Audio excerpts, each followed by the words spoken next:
आज कानून व्यवस्था की हालत उत्तर प्रदेश में यह है कि बेटियां जब अपने घर से निकलती हैं तो माँ बाप को चिंता हो जाती है कि कब वो जल्दी घर वापस आएंगे। गाड़ियां रोक के रेप किया जाता है, बलात्कार किया जाता है। ऐसी घटनाएं हुई उत्तर प्रदेश में। पति के सामने पत्नी के साथ गैंग रेप की घटना हुई है, जिसको ये सरकार मवाली कहती है, पाकिस्तानी कहती है, खालिस्तानी कहती है, आतंकवादी कहती है, अपमानित करती है अन्नदाताओं को। उत्तर प्रदेश में 5.5 लाख करोड़ का बजट है, 24 करोड़ की आबादी है। अडानी के पोर्ट पर 3000 किलो ड्रग्स मिलती है, चारों तरफ सन्नाटा रहता है। मोदी सरकार ऐसा लगता है आईसीयू में चली गई है, कोई एक शब्द नहीं बोलता। कोयले का जो प्रायोजित संकट खड़ा किया गया और उसके नाम पर जो हजारों करोड़ का घोटाला हुआ, पूरे देश में उस पर कहीं बहस नहीं हुई। आदित्यनाथ जी अयोध्या के श्री राम मंदिर के गेटकीपर हो गए हैं, वो देखेंगे कौन जाएगा कौन नहीं जाएगा। फोन पे धमकी देते हैं, पेट्रोल छिड़क के जिंदा जला दूंगा।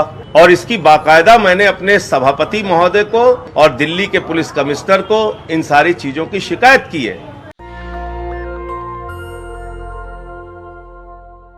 गहना लाद कर घूम सकती है, ऐसा कानून का राज उत्तर प्रदेश में आदित्यनाथ जी के राज में आ गया है। ये दावा हमारे देश के गृह मंत्री कर रहे हैं। मैं गृह मंत्री जी को याद दिलाना चाहता हूं, कल ही बिजनौर के अंदर डॉक्टर प्रिया शर्मा की सुबह 10 बजे जो डिग्री कॉलेज की प्रवक्ता थी, उनकी गोली मारकर हत्या कर दी गई। हाथरस कांड उत्तर प्रदेश की जनता भूली नहीं है, उन्नाव कांड उत्तर प्रदेश की जनता भूली नहीं है।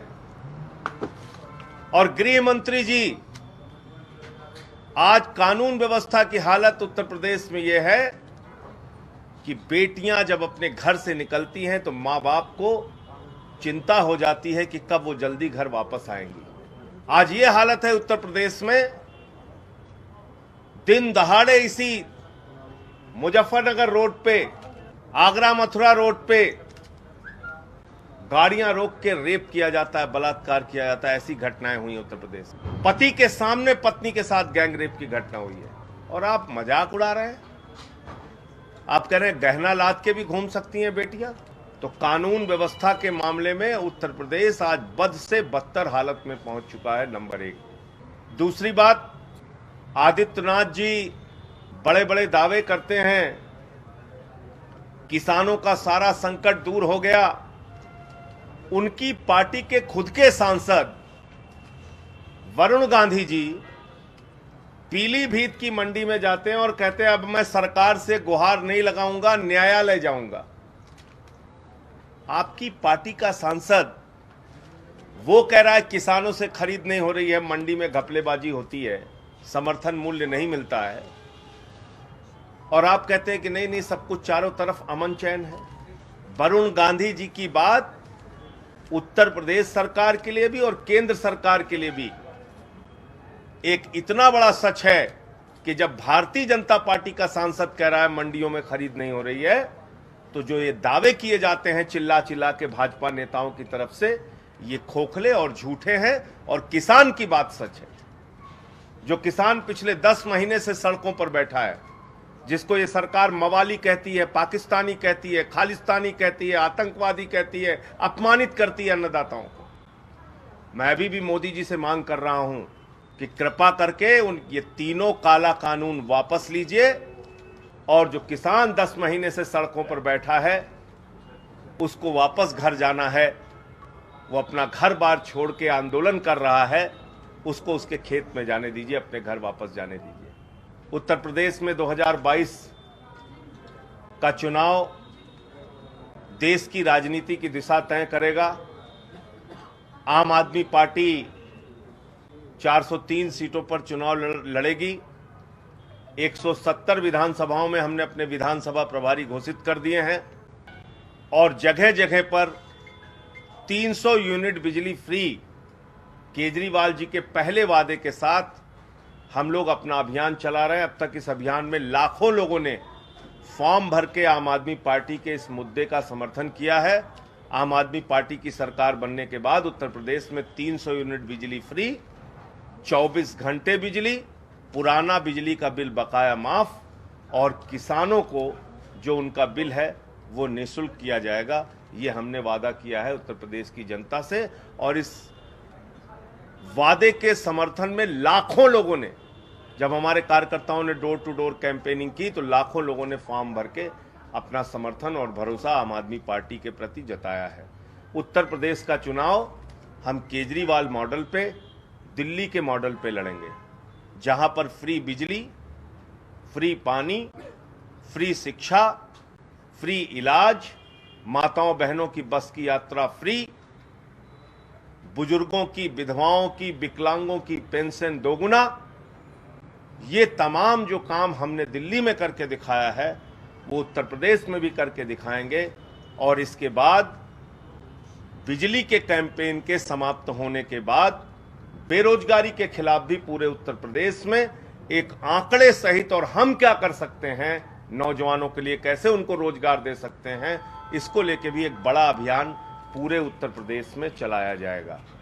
तो आज गाजियाबाद आने का भी मकसद यही था कि फ्री बिजली की जो हमारी गारंटी योजना है उसको हम जनता के बीच में लेके जाएं अपनी यात्रा के माध्यम से। देखिए, किसान के फसल का दाम उसके घर पहुंचने से पहले उसके खाते में पहुंच जाए, ये व्यवस्था हम करेंगे।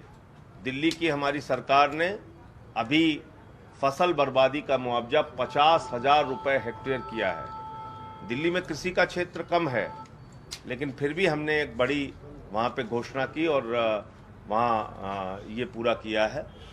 और उत्तर प्रदेश में लोग हमसे सवाल करते हैं कि जो काम आपने दिल्ली में किया उत्तर प्रदेश में कैसे कर पाएंगे, क्योंकि उत्तर प्रदेश बहुत बड़ा है, 24 करोड़ की आबादी वाला प्रदेश है। तो मैं आप लोगों को बताना चाहता हूं कि दिल्ली में 60,000 करोड़ का बजट है, 2 करोड़ की आबादी है। उत्तर प्रदेश में 5.5 लाख करोड़ का बजट है, 24 करोड़ की आबादी है। यहाँ का बजट दिल्ली के बजट से 10 गुना है। आबादी अगर 10 गुना है तो बजट भी 10 गुना है। मुख्यमंत्री कौन? तो इसलिए उन तमाम योजनाओं को यहाँ पर लागू कर सकते हैं। सिर्फ 20,000 करोड़ रुपए खर्च करके उत्तर प्रदेश के 2 करोड़ 63 लाख घरेलू उपभोक्ताओं को 300 यूनिट तक फ्री बिजली दी जा सकती है। ये हमने आंकड़ा करके निकाला। मुख्यमंत्री का फैसला पार्टी तय करेगी, पार्टी उसके बारे में निर्णय लेगी कौन उसका चेहरा है। आर्यन खान के बारे में कोर्ट के सामने जो तथ्य रखा गया और कोर्ट ने जिस तरह से उनके वकील की दलील थी और जो कोर्ट ने जमानत दी है, ये इस बात को बताता है कि आज ऐसे मामलों का भी राजनीतिकरण किया जा रहा है। और एक तरफ अडानी के पोर्ट पर 3,000 किलो ड्रग्स मिलती है, चारों तरफ सन्नाटा रहता है, मोदी सरकार ऐसा लगता है आईसीयू में चली गई है, कोई एक शब्द नहीं बोलता। और आर्यन खान के दोस्त के मोजे के अंदर 6 ग्राम ड्रग मिलती है, उस पे 28 दिन की जेल और पूरा ड्रामा। मेरा इसलिए ये कहना है, ये आरोप है कि ये प्रोपेगेंडा इसलिए किया गया कि महंगाई के सवाल को दबाया जा सके, भ्रष्टाचार के सवाल को दबाया जा सके, कोयले का जो प्रायोजित संकट खड़ा किया गया और उसके नाम पर जो हजारों करोड़ का घोटाला हुआ, पूरे देश में उस पर कहीं बहस नहीं हुई। हजारों करोड़ इस देश की जनता का लुट गया।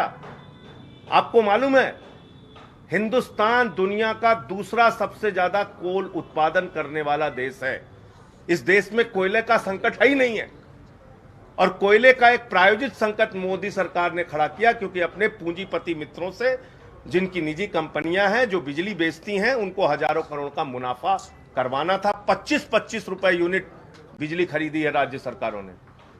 तो ये लोग लूट, भ्रष्टाचार, महंगाई, किसान, इन सारे सवालों को छिपाने के लिए कभी आर्यन खान का मसला 15-20 दिन, 25 दिन चलाते हैं, कभी कोई ड्रामा करते हैं। इन ड्रामेबाजों से इस देश को सावधान करना है। अभी आपने देखा होगा कि अयोध्या चले गए केजरीवाल जी, उससे समस्या हो जाती है आदित्यनाथ जी को। तो क्या इन बेईमानों को ही सिर्फ अयोध्या जाने का हक है? जो लोग राम के आदर्शों को अपने पैरों से कुचल रहे हैं, उनको ही सिर्फ मंदिर में दर्शन करने का हक है। आदित्यनाथ जी अयोध्या के श्री राम मंदिर के गेटकीपर हो गए हैं। वो देखेंगे कौन जाएगा कौन नहीं जाएगा। तो इस प्रकार की सरकार चल रही है। जो लोग चंदा चोरी करते हैं प्रभु श्री राम के मंदिर में, उनको मंदिर में जाने का हक है। जो राम के आदर्शों को जमीन पर उतारने की कोशिश कर रहे हैं शिक्षा, स्वास्थ्य, बिजली, पानी के माध्यम से, वो दर्शन करने क्यों नहीं जा सकते? तो एक ऐसी पार्टी है बीजेपी जो ध्यान भटकाने में माहिर है। 110 रुपए जिस देश में पेट्रोल पहुंच जाए, 100 रुपए से ज़्यादा डीजल पहुंच जाए, 950 रुपए का सिलेंडर हो जाए, 250 रुपए सरसों का तेल हो जाए, और कोरोना की महामारी में लोगों की कमर टूट गई, इलाज लोगों को मिला नहीं, बड़े बड़े दावे किए जा रहे हैं। प्रधानमंत्री जी आते कहते अद्भुत व्यवस्था थी उत्तर प्रदेश में। ये सब ऐसी बातें हैं। गंगा नदी में हजारों लाशें सड़ी हुई पाई गई और वहां पर कुत्ते, चील, कौवे नोच रहे थे उनको, और हमारे देश के प्रधानमंत्री प्रशंसा कर रहे हैं कि कोरोना में बड़ा कीर्तिमान स्थापित कर दिया, ऐसा काम किया है योगी जी ने। तो महंगाई आज एक बड़ा सवाल है, उत्तर प्रदेश में अशिक्षा बड़ा सवाल है, उत्तर प्रदेश में बेरोजगारी बड़ा सवाल है, उत्तर प्रदेश में किसानों को उनके फसल का दाम न मिलना बड़ा सवाल है, खाद के लिए किसान को अपनी जान दे देना बड़ा सवाल है। इन मुद्दों पर अभी आप देखिए शिक्षक अभ्यर्थी जो है वो अपनी मांग को लेकर बेचारे आंदोलन कर रहे थे। पिछले 9 दिनों से उनको जेल में सड़ाया जा रहा है। 9 दिन से वो लोग जेल में सड़ रहे हैं। अभियान चलाकर लोगों को बताते हैं, समझाते हैं। यही तरीका हमारा दिल्ली के चुनाव प्रचार में था, यही उत्तर प्रदेश में अपना रहे हैं और दूसरे राज्यों में अपना रहे हैं। अभी हमने 300 यूनिट बिजली फ्री की बात कही है, वो पूरे आंकड़े के साथ लोगों को पहुंचा रहे हैं, समझा रहे हैं, फॉर्म भरवा रहे हैं। इसके आगे रोजगार का सवाल, किसानी का सवाल, एक एक चीज को लेके जाएंगे। किसान के फसल का दाम 24 घंटे के अंदर उसके खाते में पहुंचे, ऐसी व्यवस्था आम आदमी पार्टी की सरकार। 17 मुकदमे कर दिए, राष्ट्रद्रोह का मुकदमा अलग लगा दिया, फोन पे धमकी देते हैं पेट्रोल छिड़क के जिंदा जला दूंगा, और इसकी बाकायदा मैंने अपने सभापति महोदय को और दिल्ली के पुलिस कमिश्नर को इन सारी चीजों की शिकायत की है। अब कार्रवाई तो होनी नहीं है क्योंकि सरकार वही बैठी हुई है जो लोग ये सब करवाते हैं। हर पार्टी अपने एक वादे, एक घोषणा पत्र, एक मुद्दे के साथ जाती है। बाकी हमारे मामले में हम कोई वोट बैंक वाली पार्टी तो है नहीं। हम तो अपने मुद्दे जनता के बीच में लेके जाते हैं, जनता का समर्थन मिलेगा, सरकार बनाएंगे तो उसको पूरा करके दिखाएंगे। ये और अगर और कल्पनाओं में राजनीति, क्योंकि मैं ऐसे यही सवाल हमसे दिल्ली में भी करते थे लोग, जब हमारी 28 सीटें आई, उसके बाद 67 आई, फिर 62 आई, तो जनता पे भरोसा। देखो, मैं फिर दोहरा दे रहा हूं आपको, हमारा कोई फर्जी दावा नहीं है कि मिशन 500, मिशन 300, मिशन 400, मिशन, वो सब मिशन वाले देख लिया हम लोगों ने। बंगाल में भी मिशन लेके घूम रहे थे, वो हार के धूल चाट के आ गए वहां से। तो इसलिए भारतीय जनता पार्टी को 3 बार लगातार हराने का अनुभव आम आदमी पार्टी के पास है दिल्ली में। उत्तर प्रदेश में भी जनता अगर हमको हमारी बातों पर यकीन करेगी, भरोसा करेगी, हम हराएंगे और जीत। कहने दो, हमने उनको स्कूटर पार्टी बना दिया दिल्ली में। मेरे ख्याल से अगर ये बात आप कह रहे हैं तो मैं ये कहूंगा कि आज उत्तर प्रदेश में अगर विपक्ष के नाम पर कोई भी पार्टी है तो आम आदमी पार्टी है। किसने बोला जल जीवन के सवाल पे? किसने बोला कोरोना में घोटाले के सवाल पे? किसने बोला राम मंदिर में चंदा चोरी के सवाल पे? किसके ऊपर लिखे गए 17 मुकदमे? किसकी पार्टी का दफ्तर बंद कराया गया? आम आदमी पार्टी का। तो एक मजबूत विपक्ष और एक मजबूत पार्टी अगर उत्तर प्रदेश में आज की तारीख में कोई है, और ये सारे लोग मानते हैं इस बात को, वो है आम आदमी पार्टी। नेशनल दस्तक की आपसे गुजारिश है कि अगर इसको बचाना चाहते हैं तो नेशनल दस्तक को सब्सक्राइब करने के लिए रेड कलर के सब्सक्राइब बटन को दबाएं, फिर बेल आइकन की घंटी दबाएं। नेशनल दस्तक को बचाने के लिए बहुत जरूरी है कि हर खबर को शेयर करें, लाइक करें, कमेंट जरूर करें।